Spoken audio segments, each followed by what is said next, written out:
नमस्कार, आप सभी का एक बार फिर से स्वागत है हमारे चैनल संस्कारी बेटी पे। सावन का सोमवार भगवान शिव को समर्पित है। इस दिन भगवान शिव की पूजा करने से भगवान शिव बहुत प्रसन्न होते हैं। भगवान शिव बहुत ही भोले हैं, वह बहुत जल्दी ही प्रसन्न हो जाते हैं। भगवान शिव यदि सावन सोमवार में इस भक्त से कोई गलती हो जाए तो क्षमा करना, हम सब आपकी ही संतान हैं। सावन की हार्दिक शुभकामनाएं आप सभी को। सावन के पवित्र सोमवार पर यहाँ पर बांधे एक जोड़ी हरी चूड़ी और देखे 24 घंटे में चमत्कार। सावन का जो महीना होता है वो मर्यादा व भक्ति का महीना होता है। सावन के पूरे महीने पर भोलेनाथ का नियंत्रण माना जाता है। कालों के भी काल महाकाल कहे जाने वाले शिव शंभू को सावन का महीना बहुत ही खूबसूरत लगता है। इस समय सूखे पेड़ पौधे, सूखे बंजर भी खिलखिला उठते हैं। चारों ओर हरियाली ही हरियाली दिखाई देती है। सावन का महीना लड्डू गोपाल श्री कृष्ण को भी बहुत प्रिय है। अपने बाल गोपाल रूप में भगवान लड्डू गोपाल वृंदावन में सावन में स्नान करने अवश्य आते हैं। श्री कृष्ण सखियों के साथ मिलकर वर्षा आदि में स्नान जरूर करते हैं और नृत्य आदि करते हैं। ऐसा माना जाता है कि सावन के पूरे महीने में भगवान भोलेनाथ की पूजा पाठ करने से वह शीघ्र प्रसन्न होते हैं।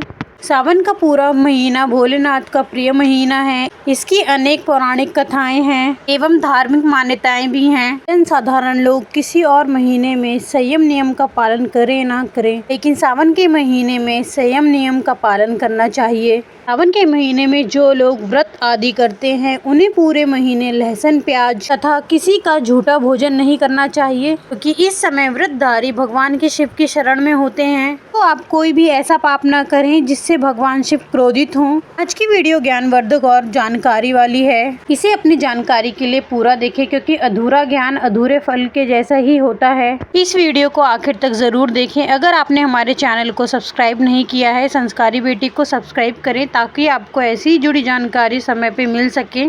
चैनल को लाइक करें और शेयर करें। सावन के महीने की विशेष महत्व कुछ इस प्रकार है। सावन के महीने में ही समुद्र मंथन हुआ था और सावन के महीने में ही माता लक्ष्मी उत्पन्न हुई थी और माता लक्ष्मी को धन की देवी का दर्जा सावन के महीने में ही मिला था, यही प्राप्त हुआ था। सावन के महीने में ही भगवान भोलेनाथ भूलोक पर आ जाते हैं। भूलोक पर जिनके घर में यथावत शिवलिंग रखा हुआ होता है तो उनके घर में भगवान आंशिक रूप में जरूर आते हैं। इस माह में भगवान विष्णु योग निद्रा में चले जाते हैं, तो सृष्टि का जो भी भार होता है वो भगवान भोलेनाथ संभालते हैं। आज का विषय बहुत ही सुंदर है कि किस वृक्ष पर बांधे 2 जोड़ी हरी चूड़ियाँ जिससे आपकी इच्छा शीघ्र ही पूर्ण हो, और किस वृक्ष पर आप सावन में हरी चूड़ियाँ बांधते हैं तो आपकी सभी मनोकामनाएं शीघ्र पूर्ण होंगी ही होंगी और आपके आने वाला समय सुगमता पूर्वक से गुजरेगा। कैसी भी आपके जीवन में परेशानी चल रही हो, परेशानियां समाप्त हो जाएंगी। चूड़ियाँ सभी समुदाय के लोग पहनते हैं। हिंदू, मुस्लिम, सिख, ईसाई सभी लोग चूड़ियाँ पहनते हैं। सभी लोग अपने हाथों में चूड़ियाँ अवश्य धारण करते हैं। कोई इसे कड़े बोलते हैं तो कोई इसे बैंगल्स बोलते हैं, कोई इसे चूड़ी बोलते हैं, लेकिन चूड़ी का महत्व सर्वप्रिय है। चूड़ी मीन जो कांच की चूड़ी हो वह सबसे श्रेष्ठ मानी जाती है। देवी देवताओं को आकर्षित करने वाली चूड़ियाँ मानी जाती हैं। खास तौर पर माता रानी को, भगवान भोलेनाथ को यह 3 वृक्ष अत्यंत ही प्रिय हैं और इस वृक्ष की पूजा करने से भगवान शिव की पूजा जितना ही फल मिलता है। इस वृक्ष के बारे में शास्त्रों में ये भी कहा जाता है, मनुष्य जाति के जन्म कल्याण के लिए स्वयं भोलेनाथ और माता पार्वती इन वृक्ष के रूप में लोक पर अवतरित हुए हैं, यानी कि भूलोक पर आए हैं। आइए जानते हैं हरी चूड़ी का महत्व। हरा रंग स्वभाव एवं उल्लास का प्रतीक माना जाता है, जो मन को शीघ्र ही आनंदित करता है। हरा रंग प्रकृति का वह स्वरूप है। हरा रंग प्रकृति का स्वरूप माना जाता है और माता पार्वती भी प्रकृति हैं। हरे रंग का उदाहरण कुछ इस प्रकार है, जैसे सावन में भोलेनाथ को चढ़ाए जाने वाले बेलपत्र, धतूरा, भांग एवं दूब हरे रंग के होते हैं। आकृति निर्माण करने वाले भगवान भोलेनाथ हरे रंग को बहुत प्रिय है और हरे रंग से अतिशीघ्र प्रसन्न हो जाते हैं। सावन में जो महिला हरे रंग की चूड़ी पहनती हैं, हरे रंग का का वस्त्र धारण करती हैं उन्हें अखंड सौभाग्य का वरदान प्राप्त होता है। इसलिए कहा जाता है कि जितनी भी माताएं और बहनें हैं उन्हें पूरे सावन के महीने में हरी चूड़ियां पहननी चाहिए, हरे वस्त्र धारण करने चाहिए। सावन के महीने में जो माताएं बहनें भगवान भोलेनाथ की पूजा करती हैं ऐसी माताएं और बहनों को हरे रंग के वस्त्र पहनने चाहिए और भूल कर भी सावन में नीले और काले रंग का वस्त्र ना पहने। महिलाओं को कदापि इस रंग के वस्त्र नहीं पहनने चाहिए। ऐसा माना जाता है कि इस रंग के कपड़े पहनने से महिला के पति पर कष्ट आते हैं और उनके पति की आयु कम हो जाती है। इस वृक्ष पर किसी भी सावन के सोमवार के दिन या सावन में किसी भी समय जरूर बांधे हरी चूड़ी। दुर्भाग्य आपका सौभाग्य में बदल जाएगा, आपकी सभी परेशानियां दूर हो जाएंगी। गरीबी हो, कष्ट हो, कर्ज हो, तकलीफ हो, जीवन में जो भी परेशानी हो सारी समस्याएं दूर हो जाएंगी। केवल एक ही सोमवार के दिन अगर आप यह उपाय कर लेते हैं, चूड़ी इस वृक्ष पर बांधते हैं तो आपके जन्म जन्मांतर की गरीबी मिट जाती है और शीघ्र ही आपके एक ही सोमवार के दिन यह उपाय करने से मनोकामना पूर्ण होगी। वह वृक्ष कौन सा है चलिए जानते हैं। प्रथम वृक्ष है समी का वृक्ष। समी वृक्ष के बारे में ध्यान से सुनिए। समी वृक्ष माता पार्वती और भगवान भोलेनाथ का मिश्रित रूप कहा जाता है, स्वरूप कहा जाता है, इसलिए समी के वृक्ष को उमा महेश्वर वृक्ष भी कहा जाता है। पूरे सावन समी के वृक्ष पर माता पार्वती एवं भोलेनाथ जी का वास माना जाता है। सावन महीने में गोधली बेला पर दोष काल के समय अर्थात जब ना ही दिन हो और ना ही रात अर्थात संध्या काल के समय में वृक्ष को संध्या काल के समय गोधली बेला में या फिर प्रदोष समय में इस वृक्ष को छूने से पाप, दोष, कष्ट एवं परेशानी केवल सावन के महीने में छूने मात्र से समाप्त हो जाती हैं। सावन के पवित्र महीने में यदि समी के पेड़ की जड़ कच्चा दूध अर्पित किया जाए तो भगवान शिव शीघ्र ही प्रसन्न होते हैं एवं माता पार्वती का ढेर सारा आशीर्वाद प्राप्त होता है। समी के वृक्ष का महत्व कुछ इस प्रकार है। भगवान राम ने रावण पे आक्रमण करने के पूर्व भगवान राम ने समी वृक्ष की पूजा की थी। पांडवों ने अपने दिव्य हथियार भी समी वृक्ष के नीचे ही दबाए थे। समी वृक्ष जिस घर में लगा होता है उस घर में कल्याण होता है और उस घर में सभी प्रकार भौतिक सुख वास माना जाता है। सावन के महीने में किसी भी सोमवार के दिन समी वृक्ष पर उमा महेश्वर का ध्यान करते हुए 2 जोड़ी हरी चूड़ी एवं हरे रंग का रिबन जरूर बांधना चाहिए या फिर हरे रंग का जो भी श्रृंगार आदि आपके पास मिल जाए आपको जरूर बांधना चाहिए, जैसे कि हरे रंग की मेहंदी, हरे रंग की बिंदी आदि हरी चूड़ियां जरूर बांधनी चाहिए। कैसी भी मनोकामना हो वह एक ही बार में पूरी हो जाएगी, क्योंकि इस खास समय पर एवं सावन के महीने में खास तौर पर धरती पर वास करने आते हैं और शमी के वृक्ष में स्थायी रूप में वास करते हैं। शमी वृक्ष को छूने मात्र से आपकी इच्छाएं शीघ्र पूर्ण हो जाती हैं। अगर सावन के महीने में शमी के पत्ते भोलेनाथ जी को चढ़ाए जाएं तो इससे अष्टलक्ष्मी आपके घर में वास करती हैं। आपके घर में कैसी भी गरीबी, दरिद्रता या कोई परेशानी हो सब दूर हो जाती है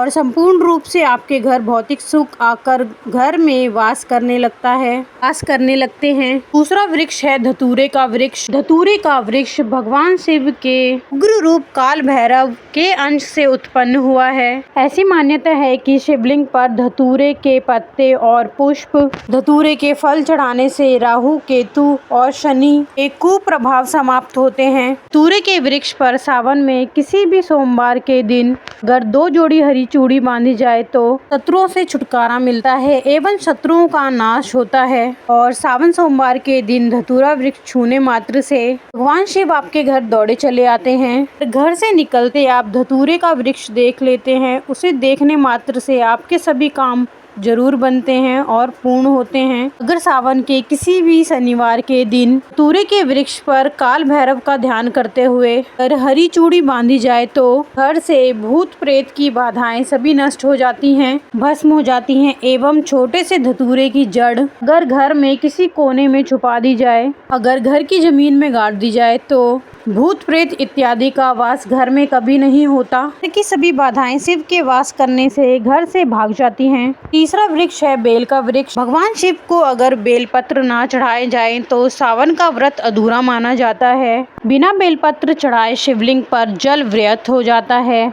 इसलिए जब भी भगवान शिव पर बेलपत्र चढ़ाएं तो 5 बेलपत्र पे उस पे राम नाम अवश्य लिखें। इससे भगवान शिव जल्दी और अत्यंत प्रसन्न हो जाते हैं। सावन में बेल वृक्ष छूने से कई तीर्थों का लाभ होता है, तीर्थों का लाभ मिलता है। सावन में इस वृक्ष को क्यों छूना जरूरी है? यह जो बेल वृक्ष है ये माता पार्वती का स्वरूप कहा जाता है। यह बेल वृक्ष माता पार्वती के पसीने से उत्पन्न हुआ था। स्कंद पुराण में बहुत ही स्पष्ट तरीके से बताया गया है। इसके पत्ते में शिव और डाली में पार्वती, जड़ में ब्रह्मा एवं तन में विष्णु स्वयं रहते हैं। संध्या काल में ऐसा माना जाता है कि शिव मंदिर के समीप में जो बेल के वृक्ष हैं उसके नीचे में अगर कोई भी व्यक्ति उनमें शाम के समय दीपदान करता है, ऐसे तो दीपदान हमें रोजाना करना चाहिए, यानी रोजाना बेल के वृक्ष के नीचे प्रज्वलित करना चाहिए। लेकिन सावन के पावन दिनों में अगर शाम के समय भगवान शंकर का जो भी शिव मंदिर है तो उसके किनारे में जो भी बेल का वृक्ष है वहाँ पर आप एक घी का दिया जला दीजिए। इसे बहुत ही उत्तम कहा गया है। अगर आप घी का दिया जलाते हैं तो आपको धन, गुण एवं परम शिव भक्त की प्राप्ति होती है। इस वृक्ष को छूने से पाप तत्काल नष्ट हो जाते हैं। कैसा भी आपके जीवन में पाप हो वह दूर हो जाता है। तो आपको करना क्या है? जो बेल वृक्ष के नीचे बहुत ही उत्तम कहा गया है। माता लक्ष्मी को भी बेल वृक्ष का अवतार लेना पड़ा था, इसलिए बेल वृक्ष की पूजा करने से धन की भी प्राप्ति होती है। इसलिए बेल वृक्ष के नीचे दीप दान करना बहुत ही लाभदायक होता है। बेल के वृक्ष को माता पार्वती और भगवान का स्वरूप ही कहेंगे। बेल के वृक्ष की जो जड़ होती है और इसके जो मूल भाग होते हैं इसमें समस्त तीर्थ आकर के निवास करते हैं। इसलिए सावन के महीने में कहा जाता है जो लोग तीर्थ धाम नहीं जा सकते, तीर्थों के दर्शन नहीं कर पाते हैं, तो ऐसे लोग बेल के वृक्ष के नीचे 1 महीने तक घी का दीपक जला ले तो संपूर्ण जितने भी तीर्थ होते हैं उनके बराबर पुण्य की प्राप्ति होती है। अब करना क्या है? सावन के शुभ मंगल दिनों में इस वृक्ष को छूना है। माता पार्वती से प्रार्थना लगानी है, हे माता पार्वती आप शक्ति का स्वरूप हैं, लक्ष्मी है, धन की देवी हैं, आप ही संसार को चलाने वाली देवी हैं। इस प्रकार प्रार्थना करते हुए इस वृक्ष को छूना है और बोलना है, मेरी गरीबी मिटाए माता, मेरी निर्धनता को मिटाएं, मेरे जीवन में चल रही परेशानियां, सारी परेशानियों को दूर करें। इस प्रकार प्रार्थना करते हुए आपको 1 कपूर और 1 लौंग को भी जला लेना है और एक काम ज़रूर कर लेना चाहिए। जलाने के बाद वृक्ष को आपको बोलना है कि मैं भोग स्वरूप आपको धतूरे का पत्ता और धतूरे का फल समर्पित कर रहा हूँ, आप स्वीकार करें।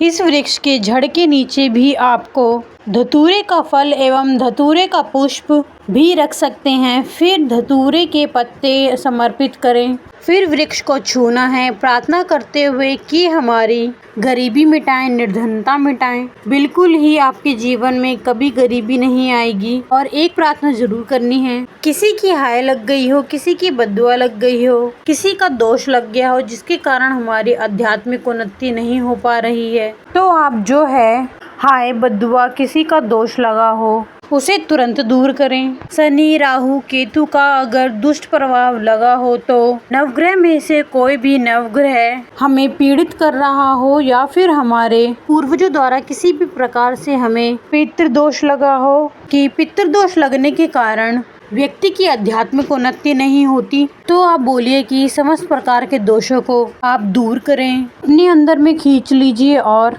आप हमें दोष मुक्त कर दीजिए। तो इस प्रकार से आपको प्रार्थना करनी है। तो एक काम आपको ज़रूर करना चाहिए।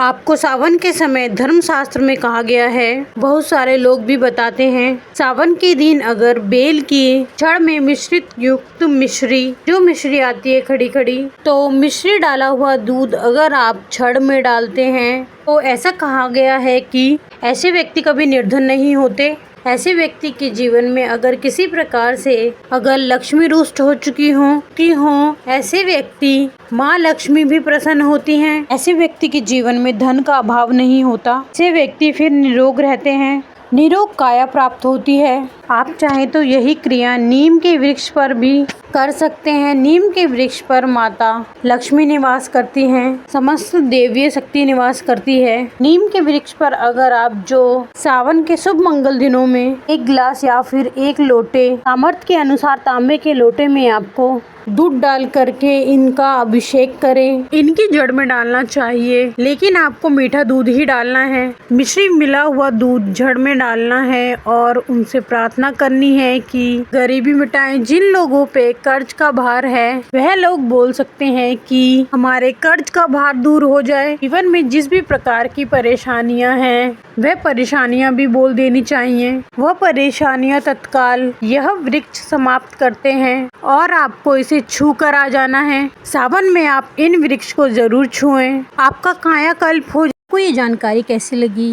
कृपया कमेंट करके बताएं और हमारे चैनल संस्कारी बेटी को लाइक एंड सब्सक्राइब करें। धन्यवाद। ओम नमः शिवाय।